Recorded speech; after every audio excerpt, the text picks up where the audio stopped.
Bonjour, nous sommes les étudiants ingénieurs en deuxième année d'INI Mehdi Ben Cheikh et Salah Mehdi.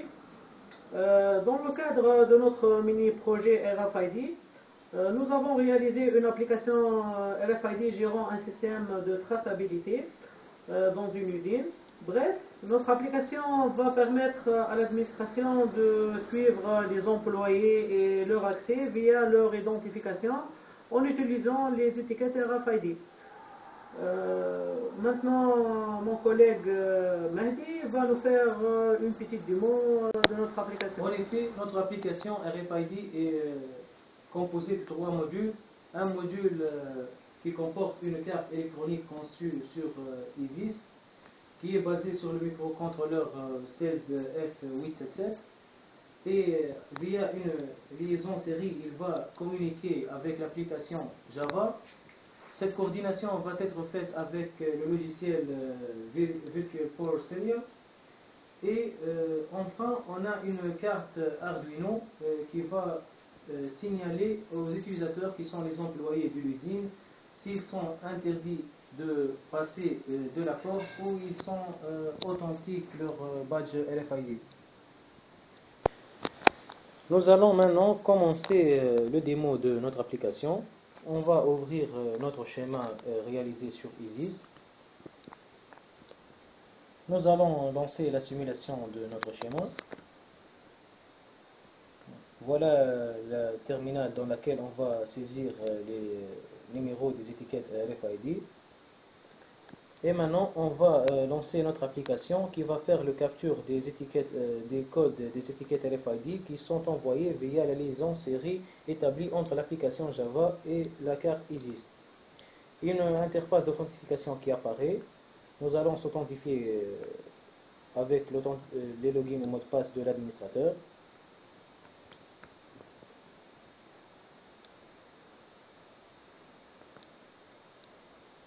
Maintenant, on va lancer les coûts sur notre application.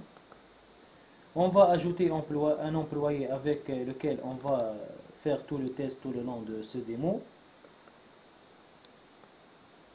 On attribue à cet employé un code 0 à 9, de 9 à 0.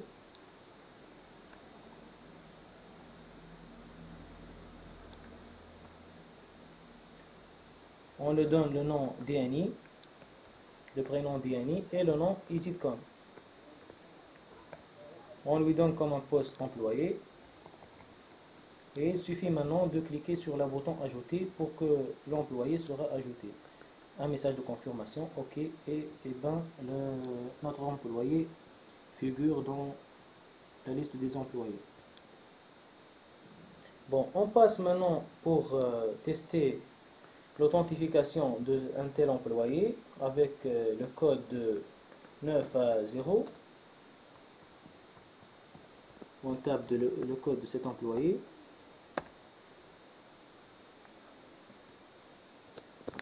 On remarque bien l'apparition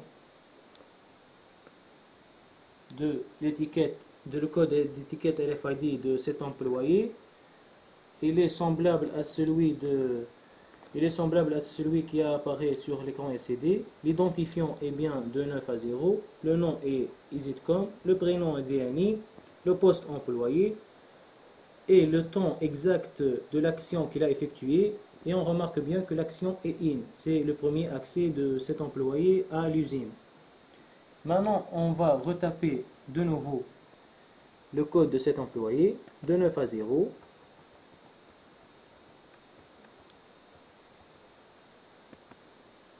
On remarque bien l'apparition dans l'écran LCD et une autre action qu'il a effectuée cet employé, mais maintenant out. Il est sorti de notre usine.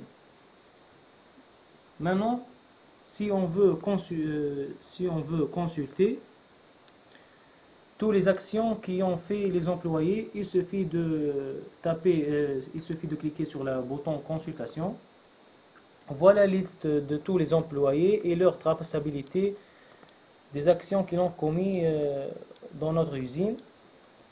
Il suffit de les filtrer selon leur identificateur ou bien selon la date On va taper le code de notre employé qu'on l'a ajouté de 9 à 0. Voilà le filtrage qui s'effectue. On voit qu'il a cumulé deux actions in-out. On peut filtrer un autre employé.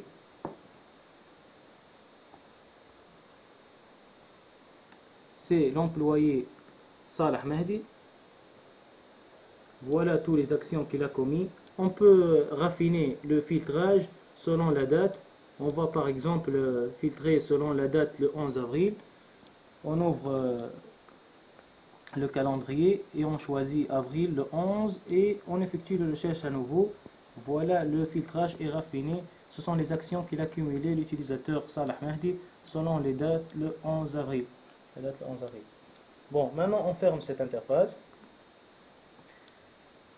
Et on peut bien tester si on entre le code d'un utilisateur qui n'existe pas dans notre application. C'est quoi le cas?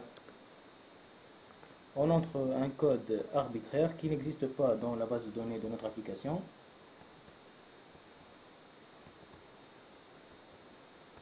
Et voilà l'alarme qui se déclenche et le voyant rouge qui va apparaître pour l'utilisateur qui est l'employé qui travaille chez cette usine, pour lui informer que son accès est interdit à une telle place de l'usine. Voilà le message qui apparaît pour l'administrateur après l'alarme. Il va confirmer l'état en cliquant sur Entrée et le voyant s'éteint à nouveau de notre carte Arduino liée directement à l'application via une liaison USB. Maintenant, si on veut modifier la fiche personnelle d'un employé, il suffit de cliquer sur Modification employé, choisir l'employé à modifier. On filtre selon leur code, on le choisit, la fiche se charge et on peut rendre par exemple ici la poste administrateur en poste employé. On confirme la modification et bien on remarque que la poste a bien changé. Si on veut supprimer un employé, on va supprimer l'employé qu'on a ajouté maintenant. Exit comme DNI et confirmer la suppression.